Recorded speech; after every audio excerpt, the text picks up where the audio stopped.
सच सच बताना कितने लोगों के साथ ये चीज हो रही है या बहुत फ्रिक्वेंटली होती है। देखो, सर्दियां शुरू हो चुकी हैं एंड वी ऑल नो कि विंटर के ये जो 3 महीने होते हैं ना, ये हमारे लिए बहुत ही क्रूशियल मंथ्स होते हैं। बिकॉज इन 3 महीने में हम जो पढ़ाई करते हैं ना, वो हमारा रिजल्ट डिसाइड करती है। फिर चाहे वो किसी कॉम्पिटिटिव एग्जाम के लिए हो या फिर 10th 12th 9th 11th किसी भी एग्जाम के लिए हो।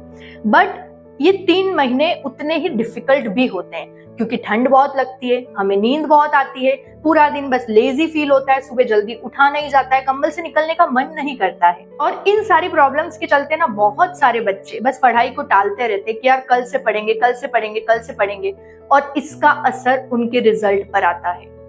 आज इस वीडियो में मैं आपको इन प्रॉब्लम्स के कुछ ऐसे साइंटिफिक सोल्यूशन बताने वाली हूँ ना, जिनको अप्लाई करके आप विंटर्स में भी एक्टिवली पढ़ाई कर सकते हैं और गिव अप करने वाले बच्चों की कैटेगरी में आने से बच सकते हैं। Hi everyone, this is Hima Jain, welcome and welcome back. अगर आप मेरे चैनल पर नए हैं then don't forget to subscribe and या लेट्स बिगिन। सबसे पहली चीज जो हमें ध्यान रखनी है that is water and food intake. Yes, देखो सर्दियों में हम पानी कम पीते हैं ऑब्वियसली क्योंकि हमें प्यास नहीं लगती है, और पानी कम पीने के कारण होता क्या है, हमारा जो ब्लड सर्कुलेशन है ना वो थोड़ा स्लो हो जाता है। एंड वी ऑल नो कि ब्लड जो है वो हमारी बॉडी के हर ऑर्गन तक ऑक्सीजन पहुंचाने का काम करता है, और अगर ब्लड सर्कुलेशन स्लो हो जाता है उसके कारण हमारे ब्रेन तक प्रॉपर ऑक्सीजन नहीं पहुंच पाती है, और इसके कारण हम दिन भर लेजी फील करते हैं, इनएक्टिव फील करते हैं, स्लीपी फील करते हैं। इसीलिए हमें याद रखकर मिनिमम 2 लीटर मतलब 4 से 5 ग्लास पानी तो पीना ही है। इससे ज्यादा पियो तो बहुत अच्छी बात है, लेकिन इतना तो आपको याद रखकर पीना ही है। अगर आप ठंडा पानी नहीं पी पा रहे हो तो हल्का गुनगुना पानी पी लो। प्लस हमें ऐसे फूड का इंटेक करना है जो नेचुरली गर्म हो, जैसे गुड़ हो गया, तिल हो गया, मूंगफली हो गई, हल्दी वाला दूध हो गया, चाय कॉफी जो नेचर में ही गर्म होती है, जो हमारी बॉडी को गर्म रखती है। क्योंकि हमारी बॉडी गर्म रहेगी ना तो ब्लड का सर्कुलेशन मेंटेन रहेगा और हमारी बॉडी एक्टिव रहेगी। इसीलिए हमें फूड और वाटर इंटेक का बहुत ध्यान रखना है विंटर में। दूसरी चीज जो आपको ध्यान रखनी है दैट इज सनलाइट। देखो होता क्या है ना, हमारी जो बॉडी है वो एक मेलाटोनिन हार्मोन रिलीज करती है, और ये मेलाटोनिन हार्मोन जो है ये बॉडी को इंडिकेट करता है कि भाई तुझे नींद आ रही है, सो जा। अब विंटर्स में होता क्या, दिन छोटे होते हैं तो हमारी बॉडी को प्रॉपर सनलाइट नहीं मिल पाती जितनी चाहिए होती है। इसके कारण हमारी बॉडी ज्यादा मेलाटोनिन रिलीज करती है, इसीलिए हमें पूरे दिन सुस्ती आती है, पलंग पर लेटते ही नींद आ जाती है। इसीलिए हमें याद से थोड़ी देर धूप में बैठना है। आप छत पे बैठकर, बालकनी में बैठकर थोड़ी देर पढ़ाई कर लो, 20 मिनट 25 मिनट आधा घंटा धूप में बैठो, जिससे वो मेलाटोनिन हार्मोन जो है ना वो बॉडी में बैलेंस रहेगा और आपको दिन भर नींद जैसा फील नहीं होगा। तो पहला तो हमें वाटर और फूड का ध्यान रखना है, दूसरा हमें प्रॉपर सनलाइट लेनी है। तीसरी चीज जो हमें ध्यान में रखनी है कि हमें बेड पर बैठकर बिल्कुल नहीं पढ़ना, और स्पेशली ब्लैंकेट ओढ़कर तो पढ़ना ही नहीं है। वी ऑल नो उसके बाद क्या होगा, हम धीरे धीरे धीरे ब्लैंकेट के अंदर और ख्यालों की दुनिया में।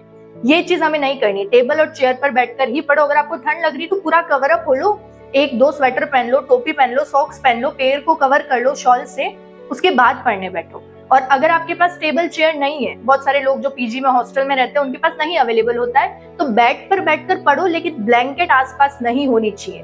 कुछ भी ओढ़ोगे नहीं, स्वेटर पहनकर, टोपी पहनकर कवर अप होके बैठो, लेकिन ओढ़ना कुछ भी नहीं है, तो ही आप बिना सोए पढ़ाई कर पाओगे, है ना। अब चौथी चीज जो आपको ध्यान में रखनी है that is use pen and paper while studying. हम यूजुअली कैसे पढ़ते हैं विंटर्स में, बहुत ठंड लगती है, हाथ अंदर डालकर बुक सामने रखकर बस उसको रीड कर रहे और 2-5 मिनट बाद झपकियां आने लग जाती हैं। ये चीज हमें नहीं करनी। देखो विंटर में वैसे भी टेम्परेचर लो होता है, जिससे हमारा ब्लड सर्कुलेशन सही से नहीं होता है, बॉडी वैसे ही लेजी फील कर रही है। उसके बाद आप और कोई एक्शन नहीं करोगे तो नींद ही आएगी। हमें हमारी बॉडी को एक्टिव रखना है। बस एक ही चीज हमें ध्यान रखनी है कि हमें बॉडी को एक्टिव रखना है, उसको लेजी नहीं बनाना है। इसीलिए पढ़ाई के साथ साथ अपने हाथ को भी चलाते रहो, लिख लिख कर पढ़ाई करो, तो इससे आपको नींद नहीं आएगी, आपकी बॉडी भी एक्टिव रहेगी, काम करती रहेगी, और आपको सुस्ती भी महसूस नहीं होगी। इसीलिए सिर्फ हाथ अंदर जेब में डालकर या ब्लैंकेट में डालकर बुक को देखना नहीं है, हाथ को चलाते रहो, लिखते रहो। और अगर उसके बाद भी लग रहा है ना कि बहुत नींद आ रही है, नहीं कंट्रोल हो पा रहा है, तो उठो, मुंह धो लो। I know it sounds weird कि ठंड में पानी में हाथ डालने से डर लगता है, मुंह कौन धोएगा, लेकिन देखो आपको अपने आप को कंफर्टेबल नहीं होने देना है, थोड़ा सा अनकंफर्टेबल तो होना ही पड़ेगा। इसीलिए उठकर मुंह धो लो, चाय या कॉफी पी लो और फिर वापस पढ़ने बैठो, सारी ठंड गायब हो जाएगी। Last and very important thing, always remember your goal. सोचो जरा, अगर विराट कोहली सुबह उठ के सोचे कि यार आज तो बहुत ठंड है, आज प्रैक्टिस रहने देता हूँ, तो क्या वो उस लेवल तक कभी पहुंच पाता? नहीं ना, अगर आपको कुछ अचीव करना है तो थोड़ी सी तकलीफ तो सहन करनी पड़ेगी, थोड़ा सा अनकंफर्टेबल तो फील करना पड़ेगा। बस आपका गोल क्लियर होना चाहिए। अगर आपको आपका गोल दिख रहा है ना, आपका लक्ष्य आपके सामने क्लियर है ना, तो आप कितनी भी तकलीफ सहन कर लोगे। ठंड तो बहुत छोटी मोटी चीज है, लेकिन अगर आपका गोल धुंधला है, आपको नहीं नजर आ रहा, आपको नहीं याद है कि मुझे क्या करना है, तो फिर आपको नींद ही आएगी। इसीलिए हमेशा अपने गोल को दिमाग में रखो, रोज दिन में 4 से 5 बार याद करते रहो कि मैं क्यों पढ़ रहा हूँ, मुझे क्या बनना है, मुझे क्या करना है, मैं यहाँ पर क्यों हूँ, मैं इन बुक्स के साथ क्यों बैठा हूँ, व्हाट इज माई गोल। अगर आप उस गोल को याद करके पढ़ाई करोगे ना, तो ठंड और गर्मी क्या कुछ महसूस नहीं होगा। सिर्फ एक ही मोटिव होगा कि मुझे पढ़ना है। अपने आप सुबह नींद खुलेगी, अपने आप ठंड गायब हो जाएगी। बस बाकी हमें इन चीजों का ध्यान रखना है, प्रॉपर वाटर और फूड इनटेक लेना है, सनलाइट में बैठना है थोड़ी देर, बेड पर बैठकर पढ़ाई नहीं करनी है। अगर बहुत नींद आ रही है तो हमें थोड़ा वाटर स्प्रे करते रहना है अपने मुंह पर। अगर आप इन चीजों को फॉलो करोगे तो आपको विंटर्स में पढ़ने में कोई दिक्कत नहीं आएगी एंड आपका रिजल्ट भी बहुत अच्छा आएगा। आई होप ये वीडियो आपके काम आएगा। That's all for today. Thank you for watching. Tata bye bye, see you in the next video.